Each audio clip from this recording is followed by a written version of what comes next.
যখন মসজিদের প্রতি আসক্তি জন্মাবে, নামাজ আপনাকে টানবে, তিলাওয়াতে কোরআন আপনাকে টানবে, আমার নবীর বিরহে আপনার চোখ দিয়ে পানি পড়বে, তো মনে করবেন আপনার ডিসকাশন মদিনা শরীফের মধ্যে শুরু হয়েছে। আমার নবীর দরবারে আপনি গ্রহণযোগ্য হয়েছেন, হুজুর গৌসে মাইজ ভান্ডারীর দরবারে আপনি গ্রহণযোগ্য হয়েছেন। এটা হতেই পারে না যে আপনি শুধুমাত্র নামনিহাত কিছু কাজ করে ইনাদেরকে আপনি সন্তুষ্ট করে ফেলবেন। আপনারা বুঝতে পেরেছেন? তাহলে আল্লাহ যদি আপনার উপর রাজি থাকে আপনি বুঝতে পারবেন আপনার মা বাবা আপনার উপর রাজি। এটা বোঝার জন্য কি ইউনিভার্সিটিতে পড়তে হয়, স্কুল কলেজে পড়া লাগে? কোনো জায়গায় যেতে হয় না। মা বাবার চেহারা আপনাকে বলে দেবে তারা আপনার উপর সন্তুষ্ট না অসন্তুষ্ট। আর কিছু সাইট, এনভায়রনমেন্টাল কিছু সাইন এটা আপনাকে জানিয়ে দেবে মা বাবা আপনার উপর সন্তুষ্ট। অনুরূপ ভাবে আমার উপর যদি আমার আল্লাহ খুশি থাকে, আপনি এক সেকেন্ডের জন্য আমার আল্লাহকে আপনার জবান থেকে সরাইতে পারবেন না। ঘুরে ফিরে সুবহানাল্লাহ আলহামদুলিল্লাহ বলা, সুবহানাল্লাহ আলহামদুলিল্লাহ আল্লাহু আকবার, ঘুরে ফিরে দেখবেন আচ্ছা আপনার উপর আমার আল্লাহ সন্তুষ্ট হয়েছে। কেমনে বুঝবেন?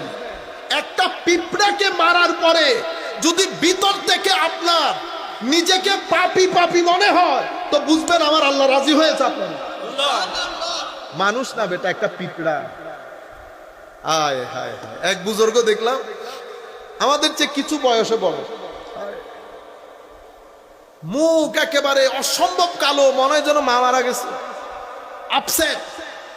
আমি জিজ্ঞেস করলাম হুজুর বাইরে তোর কি কোনো দুর্ঘটনা, কোনো অসুবিধা, শরীর খারাপ? হায় হায়, চোখের পানি পড়তেছে, বলতেছে আমি এটা কেন করলাম। বলছে কি কাজ করলেন এমন? কো ভাই একটা মাছি ঢুকেছে আমার রুমে, আমি প্রথমে ইগনোর করেছি, পরে সেটা দুইবার আমার মুখের উপর বসেছে, হঠাৎ করে আমার রাগ উঠেছে, আমি জাস্ট আমার জুতা দিয়ে মাছিটাকে মেরে ফেলেছি। আমাদের কাছে আপনাদের কাছে এটা একটা ব্যাপার হইল?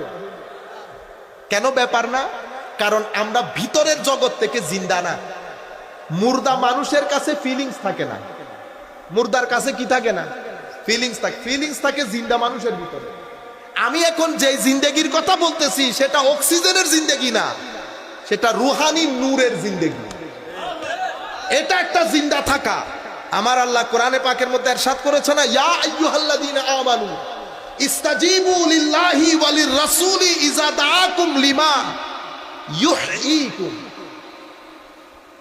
আমার আল্লাহ এবং রসুলের ডাকে যদি মুমিন সাড়া দেয় তো সেই সাড়া দেওয়ার কারণে মুমিনের জিন্দেগি নসিব হয়। তো জিন্দেগি যদি, শ্বাস যদি না থাকে সাড়া দিতে পারবেন?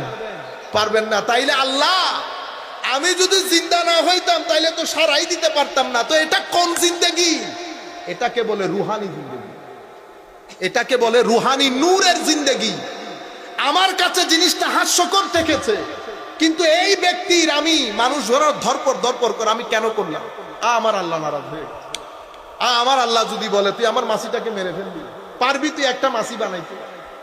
এটা আমার কাছে আপনার কাছে কিছুই না, কিন্তু যাদের কাছে আমার আল্লাহ গুরুত্বপূর্ণ হয়ে গেছে তাদের কাছে আমার আল্লাহর সৃষ্টিও অনেক গুরুত্বপূর্ণ হয়, তাদেরকে জিন্দা মানুষ বলে। আমি আরেকটা ঘটনা বলি আপনাদেরকে, এটা তো অনেক বড়দের ঘটনা।